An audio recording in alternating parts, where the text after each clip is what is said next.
మన జెండా పండుగ జరుపుకున్నప్పుడు టీవీల ముందు అందరూ చూసినారు. ఏం జరిగింది? ఏదైతే వందే మాత్రం గీతాలాపన పూర్తి గీతాలాపన జరుగుతున్నప్పుడు సోనియా గాంధీ ఓర్చుకోలేక వందే మాత్రాన్ని మధ్యలో ఆపే ప్రయత్నం చేసినారు. ఈ విషయాన్ని ఈ రోజు మనం బీజేవైఎం ఆధ్వర్యంలో గణేష్ కుండే గారి అధ్యక్షతన ఈ రోజు మేము పెద్ద ఎత్తున నిరసన చేయడం జరిగింది. ఈ నిరసన చేస్తా ఉంటే మధ్యలో వచ్చే కొంతమంది అంటా ఉన్నారు, ఏదైతే కాంగ్రెస్ కు కొమ్ముగాస్తున్నటువంటి ఈ దేశద్రోహులు అందరు ఉన్నారు కదా, ఈ యొక్క వందే మాత్రాన్ని ఏ విధంగా అయితే వ్యతిరేకిస్తే కూడా వాళ్ళందరికీ కూడా వీళ్ళు కొమ్ము కాస్తా ఉన్నారు కదా, ఇట్లాంటి వాళ్ళందరూ కూడా ఇది మన రాష్ట్రం లోపల అల్లర్లు సృష్టించే ప్రయత్నం అని అంటున్నారు. ఇది ఆరోపణ అంటున్నారు. ఇది ఆరోపణ కాదు, ఇది నిజం. మన అందరూ ప్రతి ఒక్క భారతీయుడు అందరూ టీవీల ముందు కూర్చొని మరి చూసినటువంటి అవమానం ఇది.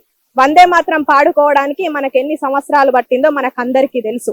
ఇలాంటి దేశద్రోహులు చేయబట్టే, ఇలాంటి ఒక కమ్యూనిటీ బేస్డ్ ఆలోచన వల్లనే ఈ రోజు మనం వందే మాత్రం పాడుకోవడానికి మనకు గతి లేకుండా పోయింది. అట్లాంటిది నరేంద్ర మోదీ గారి నాయకత్వంలో, అలుపెరగని ఈ నాయకత్వంలో మనకు పూర్తి వందే మాత్రాన్ని ఆలపించుకోవడానికి అవకాశం దక్కింది.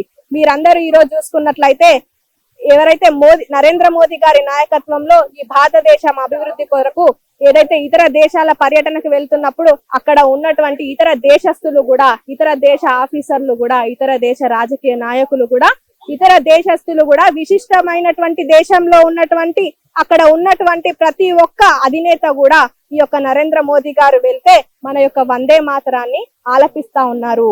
మన దేశం యొక్క గొప్పదనం అది. ఇతర దేశస్తులు కూడా మన దేశం యొక్క వందే మాత్రాన్ని ఆ విధంగా వాళ్ళు రెస్పెక్ట్ చేస్తా ఉన్నారు. ఈ దేశంలో ఉన్న ప్రతి ఒక్కరూ వందే మాత్రం పాడాల్సిందే.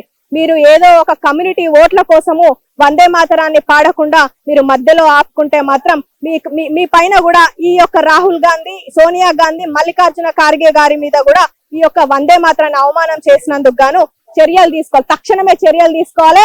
పైగా వీళ్ళు ప్రెస్ మీట్ పెట్టి ఆ ముగ్గురు కలిసి మోకాళ్ళ మీద నిలబడి ప్రతి ఒక్క భారతీయుడికి ఈ యొక్క వందే మాత్రాన్ని అవమానపరిచినందుకు గాను పాదాభివందనం చేసి క్షమాపణలు కోరుకోవాలి. ఇదే మేము ఈ రోజు బీజేవైఎం ఆధ్వర్యంలో మేము మిమ్మల్ని డిమాండ్ చేస్తా ఉన్నాం. ఏదైతే ఈ రోజు వందే మాత్రం పాడుకోవడానికి కూడా మీకు బరువైంది అంటే ఆరోగ్యం బాలేదు అని చెప్పేసి సమాధానం ఇచ్చారంట. ఆరోగ్యం బాలేక కాదు, ఎవరు ఆరోగ్యం బాలేదో తెలియదు. మరి ఎవరిదో ఆరోగ్యం బాలేదట, ఎవరికో నీరసంగా ఉందట, ఎవరికో కుర్చీ కావాలట. కుర్చీలు కాదండి, దేశ ప్రజలారా ఒకసారి గమనించండి. పూర్తి వందే మాతరాల ఆలోచన జరుగుతున్నప్పుడు ఈ యొక్క కాంగ్రెస్ యొక్క పీఠాలు కదులుతా ఉన్నాయి. అందుకే ఇవన్నీ ఈ యొక్క ఇన్సిడెంట్ ని ప్రతి ఒక్క భారతీయుడు గుర్తుంచుకోవాలి.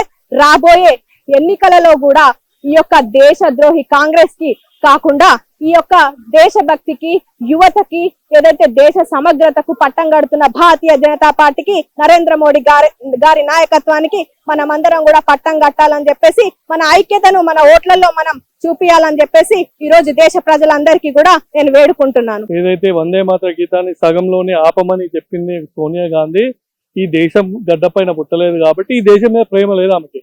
ఆమె ఇటలీ బొమ్మ, ఇటలీ సంతతి కాబట్టి ఆమెకి ఇటలీ పరాయి దేశం మీద ప్రేమ ఉంటుంది, ఈ దేశం మీద ప్రేమ ఉండదు. ఇటలీ సంతతికి పుట్టిన కొడుకు కూడా ఇటలీ మీద ప్రేమ, ఈ దేశం పైన ఎప్పుడు ప్రేమ ఉండదు. ఈ దేశంలో ఎప్పుడైనా చెప్పుకోదగ్గ కార్యక్రమాలు, ఎప్పుడైనా ఈ పార్లమెంట్ సెషన్ నడుస్తుంటే ఆయన వెకేషన్ పోతాడు. పార్లమెంట్ సెషన్ నడుస్తూ ఉంటే ప్రధానమంత్రి ఇంటి దగ్గర ధర్నాలు చేస్తూ ఉంటాడు.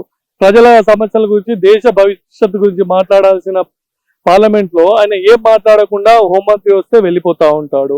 ఆయనకు ఒక చైల్డిష్ మెంటల్ తోటి ఆయన ఒక పరివక్యత చెందని రాజకీయ నాయకుడిగా వ్యవహరిస్తూ ఉంటాడు ఈ యొక్క రాహుల్ గాంధీ.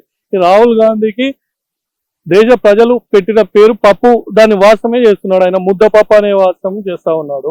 ఈ యొక్క వందే మాతర గీతానికి దాదాపు 150 సంవత్సరాలు పూర్తి చేసుకుంటా శుభ సందర్భంలో మన పార్లమెంటు, సుప్రీంకోర్టు దానికి ఒక గైడ్ లైన్స్ ఇచ్చి చట్టం చేసిన విషయం మనందరికీ తెలుసు. దాన్ని వాళ్ళు గౌరవించకుండా మాకు వందే మాత్రం ఏదైతే ఉందో కొంతమందికే ఏదైతే వర్తిస్తుందో ఆ పదాలే అందులో చేర్చుకుని ఓన్లీ ముస్లిం ఓట్ల కోసమే వాళ్ళు దిగజారుతా ఉండి ఈ యొక్క వందే మాతర గీతాన్ని ప్రతి చోట అవమానపరిచారు. వాళ్ళు వెంబడే ఈ భారతదేశానికి, భారతదేశ ప్రజలకు క్షమాపణ చెప్పాల్సిన అవసరం ఎంతైనా ఉంది. అవునండి, ఆరోపణ కదా, అది నిజం. ఎందుకంటే లైవ్ లో రికార్డ్ నడుస్తుంది. వాళ్ళు స్టాప్ అని చెప్పి క్లియర్ గా తెలుస్తుంది. మనం చెప్పడం కాదు, వాళ్ళన్నది చీర్ కోసం. అంటే ఆ గేమ్ వస్తున్నంతసేపు ప్రతి ఒక్క పౌరుండి ఈ ఒళ్ళు ఇట్లా అయ్యే టైంలో ఆమెకు కూర్చోవాలన్నట్టు అనిపిస్తుంది. ఆరోగ్యం మంచి లేనామే అనుకుందాం. ఆరోగ్యం మంచి లేనామే సగం గేమ్ రాగానే ఆగి ఆపమనడమే. అదొక్కటే కాదు, ఈ యొక్క ఎవరైతే ఇటలీ బొమ్మ ఉన్నదో సోనియా గాంధీ, ఆమెకు దేశం పైన ఎటువంటి భక్తి అనేది లేదు. ఎందుకంటే ఆమె ఇక్కడ పుట్టినమ్మ కాదు, మన సంస్కృతి ఏందో తెలియదు, మన దేశం అంటే ప్రేమ ఏందో తెలియదు. ఏమనంటే మేము 60 ఏళ్ళు పాలించినాము, 70 ఏళ్ళు పాలించినాము, స్వతంత్ర సమరంలో మా వాళ్ళు ఉన్నారు, మా ఫ్యామిలీ ఉన్నదని చెప్పుకోవడం తప్ప వీళ్ళు ఎటువంటి దేశానికి ఏదైనా మంచి జరిగింది అంటే ఆ పార్టీ ఓడిపోవడం అనేది మంచి జరిగింది తప్ప దానికి మించి ఎటువంటి మంచి జరగలేదు. ఎందుకంటే ఇటువంటి వ్యక్తులని ఈ పౌరసత్వం రద్దు చేయాలి. ఈ యొక్క ఇటలీ బొమ్మ పుట్టినటువంటి కొడుకుది ఆమెది ఇద్దరిది పౌరసత్వం రద్దు చేస్తే ఇట్లాంటి వాళ్ళకి బుద్ధి వస్తుందని మేము అంటాం.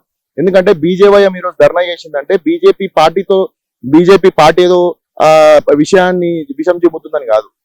ఒక్కసారి ప్రజలందరూ ఆలోచన చేయాల్సింది ఏంటంటే వాళ్ళు ఒక పార్టీని అవమానించలేదు, మన దేశాన్ని అవమానించినారు. ఒక్కసారి ఆలోచన చేయాల్సింది ఏంటంటే పార్టీకి ఎటువంటి సంబంధం లేదు, ప్రతి పౌరునికి దీని మీద ఆలోచన చేసేవాల్సిన విషయం ఉంది. ఎందుకంటే వాళ్లకు దేశం మీద ప్రేమ లేదు. రేపు ఒకవేళ వాళ్ళు రాజకీయం చేయాలన్నా కూడా దేశం మీద ఒక భక్తి లేకుండా, సంస్కృతి మీద ఒక పట్టు లేకుండా, ఏమనంటే ఎప్పుడు చూసినా సంవిధానం పట్టుకొని తిరుగుతుంటాడు. ఆయనకు సంవిధానం ఇప్పుడు మన పార్లమెంట్ లో 150 సంవత్సరాలు కంప్లీట్ అయింది, ఫుల్ సాంగ్ చేయాలని చెప్పి ఒకటి ఉంది. అంటే మీకు పార్లమెంట్ మీద నమ్మకం లేదా? సంవిధానం మీద గౌరవం లేదా? నేను ఒకటే క్వశ్చన్ చేస్తున్నా రాహుల్ గాంధీని. ఎప్పుడు చూసినా కూడా విషం జిమ్మడమే తప్ప దేశం మీద వీళ్ళకు ప్రేమ లేదు. కాబట్టి వీళ్లకు ఖచ్చితంగా దేశం మీద ఇటువంటి దారుణాలు జరిగితే వీళ్లకు ఒక కఠినమైన చర్యలు తీసుకోవాలని నేను అంటా. బీజేపీ పార్టీ నాయకులు లేకపోతే బీజేపీకి సంబంధించిన వాళ్ళు ఎవరో పోయి కెమెరాలు పెట్టి ఐఫోన్లు పెట్టి వీడియోలు తీయలేదు. ఆడ మీడియా ఉంటుంది, సమాజం చూపు మొత్తం వాళ్ళ సైడ్ ఉంటది. ఎందుకంటే కాంగ్రెస్ పార్టీలో అత్యున్నతమైన నాయకులు అధిష్టానంలో వాళ్ళు ఉన్నారు కాబట్టి మీ పార్టీ సమక్షంలో మీ పార్టీ కార్యాలయంలోనే జరుగుతుంది కదా. మీకు జెండా ఆవిష్కరణ జరిగి వందే మాతర గేయాలపన జరుగుతున్న సమయంలోనే మీకు ముచ్చట పెట్టుకోవడానికి టైం దొరికిందా? ఇది ఆరోపణ ఎట్లయితదన్నా? మీరు చేసిన తప్పుని కప్పిపుచ్చుకోవడం కోసం దీన్ని ఆరోపణ అంటున్నారు. ఇది ఆరోపణ కాదు, దీన్ని ఖచ్చితంగా దేశ ప్రజలు మొత్తం దీన్ని ఖండిస్తారు, అందరూ కూడా ఖండిస్తారు, మీకు ప్రజలే బుద్ధి చెప్తారు. ఏందన్నా దేశభక్తి అంటే? వందే మాత్ర గేయాపాలన జరుగుతుంటే వందే మాత్ర గేయాన్ని ఆలపిస్తుంటే మీరు ముచ్చట్లు పెట్టుకుంటే అది దేశభక్తి అవుతుందా? ఈరోజు జెండాను అవమానించినట్టు కాదా? మీరు ఈ దేశ ప్రజలైతే, నిజంగా ఈ దేశ పౌరులుగా మీరు ఈ దేశాన్ని గౌరవించేటోళ్ళు అయితే జాతీయ గీత ఆలాపన జరుగుతున్న సమయంలో మీరు ముచ్చట్లు పెట్టాల్సిన అవసరం ఏముంది? ఒక్కరు చేసిరంటే పొరపాటున వేసుకోవచ్చు. మల్లికార్జున ఖర్గే కావచ్చు, సోనియా గాంధీ కావచ్చు, రాహుల్ గాంధీ కావచ్చు, ఇంతమంది ముగ్గురు పని కట్టుకొని కాంగ్రెస్ పార్టీ నాయకులకి గ్రౌండ్ లెవెల్లో మీరు ఇస్తున్న మెసేజ్ ఏంటంటే పూర్తి వందే మాత్రం పాడడం కాంగ్రెస్ పార్టీ నాయకులకు గాని పార్టీకి గాని ఇష్టం లేదు. కాబట్టి ఆడ బాస్ ఫాలో అయితేనే కదా కింద క్యాడర్ ఫాలో అవుతది. కాబట్టి ఆ వేదికగా ఈ రోజు వాళ్ళ కాంగ్రెస్ పార్టీ నాయకులకి, కాంగ్రెస్ పార్టీ కార్యకర్తలకి మెసేజ్ ఇస్తున్నారు. క్లియర్ కట్ గా ఇదే జరిగింది అక్కడ.